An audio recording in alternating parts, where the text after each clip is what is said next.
Hey Peter, Anna, it's raining heavily. Come inside. No, Mama, we want to play. And what about a story? Yay! We are coming!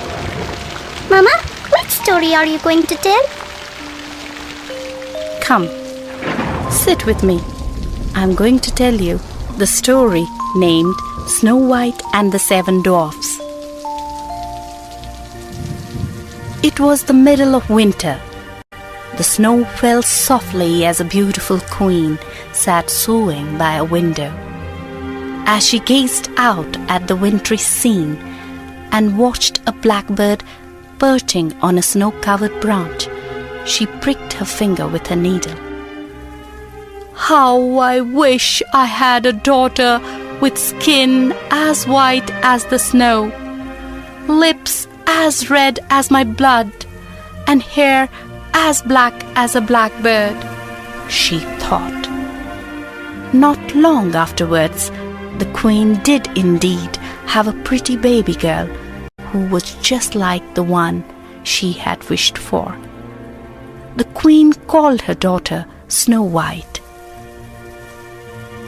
Sadly, the queen died soon after Snow White was born, and Snow White's father, the king, married again. His new queen was very beautiful but vain. Every day she would go to her magic mirror and say, "Mirror, mirror on the wall, who is the fairest of them all?" And the mirror would reply, "You, O Queen, are the fairest one of all." Then the queen would smile because she knew that the mirror always spoke the truth. The years passed, and Snow White grew into a beautiful girl.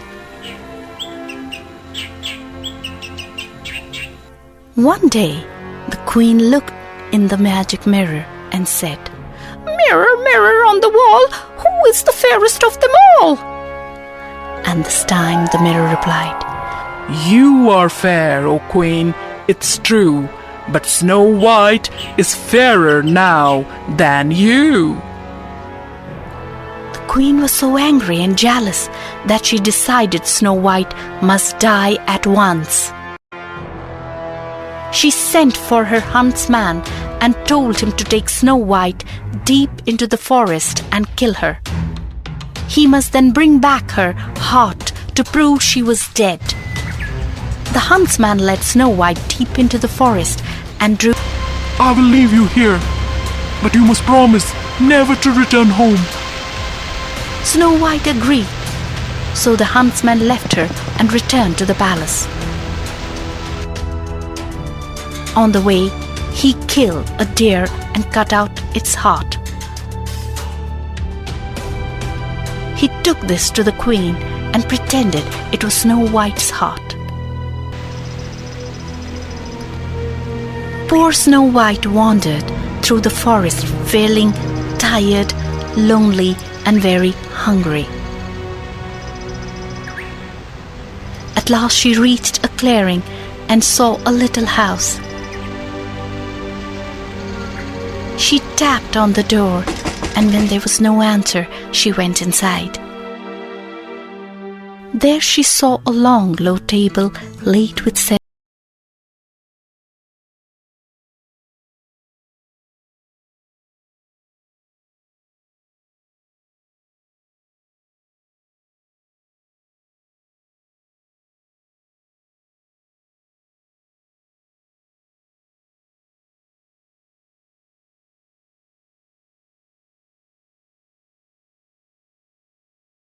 She found one that was comfortable, snuggled into it, and fell sound asleep. Now, the cottage was the home of 7 dwarfs. Every day they went to a nearby mine and dug for diamonds. When night came, they returned home carrying their shovels, pickaxes, and bags of jewels. When they arrived home on this particular night, they saw at once that someone had been in their house and eaten some of their food. When they went upstairs, they straightway saw Snow White asleep, girl be?" they asked each other in amazement.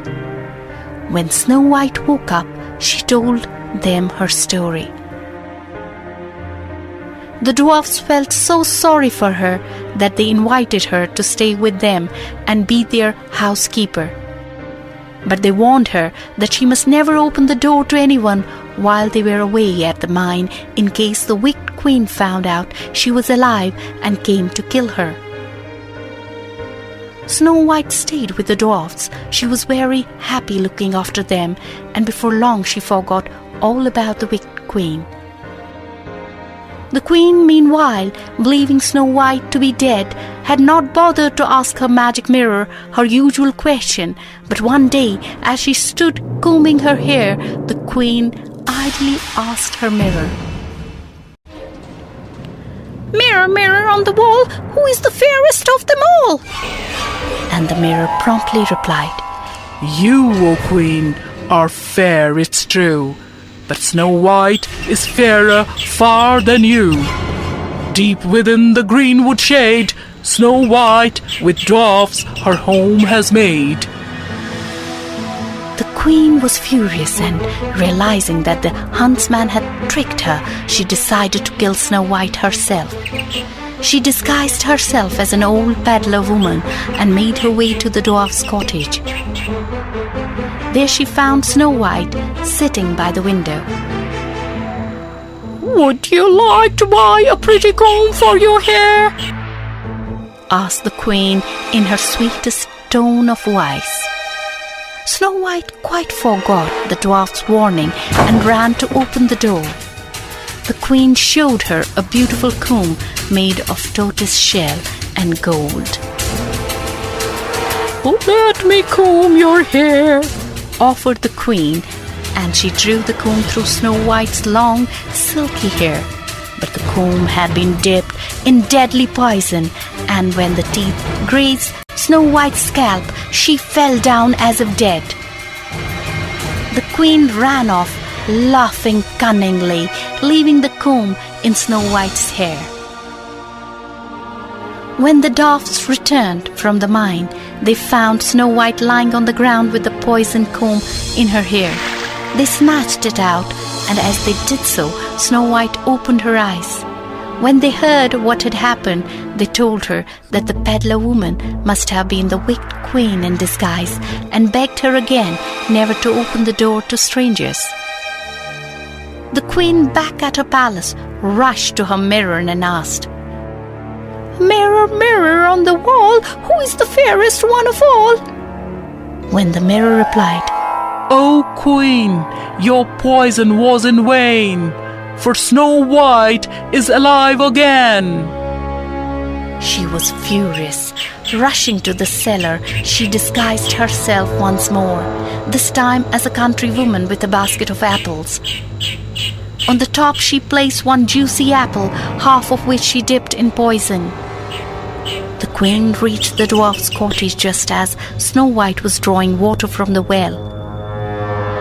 "Who will buy my beautiful tasty apples?" she called. Snow White, remembering the dwarf's warning, ran inside and locked the door.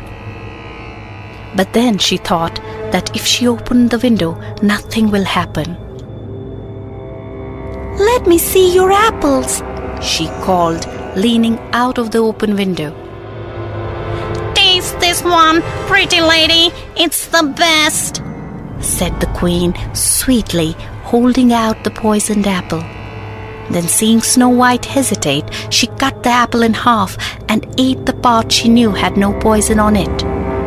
Snow White took the other half, and no sooner had she taken a bite than she sank to the floor dead. The queen smiled, sure that this time the poison would work. She rushed home and spoke to her magic mirror again. "Mirror, mirror on the wall, who is the fairest one of all?" This time the mirror replied, "You, O Queen, you are the fairest of them all." The wicked queen smiled with satisfaction. When the dwarfs came home and found Snow White dead, they made a glass coffin and laid her in it. They put the coffin amongst the flowers in their garden and kept watch by it day and night. One day it happened that a prince came riding through the forest, and he saw the glass coffin in which Snow White lay. She looked so beautiful that he fell in love with her. He asked the dwarfs if he could take the coffin back to his castle. The dwarfs would not allow this, but they agreed to let the prince kiss Snow White. As the prince kissed Snow White, the piece of poisoned apple fell from her lips. Her eyes opened and she saw the handsome prince kneeling over her. She fell in love with him straight away.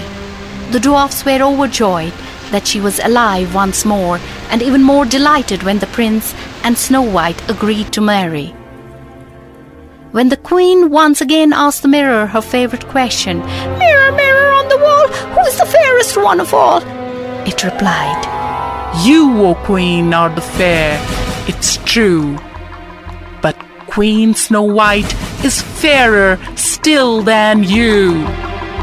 The queen smashed the magic mirror in her rage. The king, who had discovered how she had tried to kill his lovely daughter, Snow White, banished her from the land. Snow White said goodbye to the dwarfs and rode away with her handsome prince. They were married and lived happily ever after.